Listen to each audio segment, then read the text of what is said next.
Size the graft using the slotted sizing block. The tibial tunnel is created using standard techniques and can be done before or after the femoral tunnels are created. The preferred versatomic AM guide is placed through the anteromedial portal and positioned in the desired location. The acupin is engaged to identify the plane in which the pin should exit.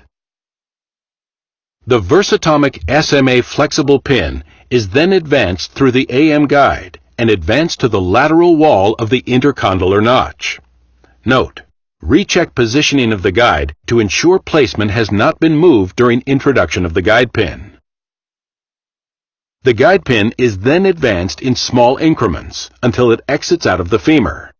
Note: advancing the pin driver close to the guide helps prevent the flexible guide pin from wobbling during drilling and helps ensure solid advancement of the pin through the femur.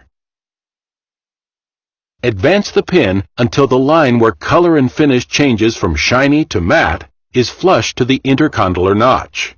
Make a small nick at the lateral exit point of the pin and slide the outside-in depth gauge over the pin until it meets the bone of the femur. The depth gauge reading is referenced to the very tip of the guide pin. After measurements have been taken, check the amount of flexible pin exiting the anteromedial portal to ensure the entire puzzle piece portion will be supported by the flexible pin.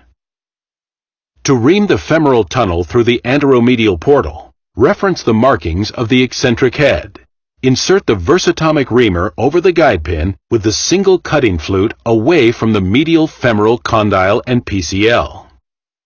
Drill the femoral socket to the desired depth based on depth gauge measurement. After the desired tunnel length is reached, run at full speed up and down the pin for debris removal. To utilize the versatomic G-lock suspensory fixation, the tunnel must be reamed through the distal cortex with the 4.5 mm versatomic flexible reamer. Do not use excessive force with the small shafted reamers, 4.5 to 6.5 mm. Wait for the reamer to do the work. Once tunnel creation is complete, use the suture eyelet to pass suture through the femoral tunnel. Selection of G-lock loop size is determined using outside-in depth gauge measurement and socket length. Utilize a loop retriever to grab the passing suture down through tibial tunnel. Insert the lead suture tails of the G-lock through the loop and pass the sutures. Using the G-lock lead suture, pull in the same direction as the femoral tunnel to pass the graft. Confirm the G-lock is flipped by pushing up and pulling down on the rod to feel the button lift up and seat back down on the cortex. Unscrew the rod for removal. Use one hand to lightly pull back on the handle while the other hand does two 180-degree turns.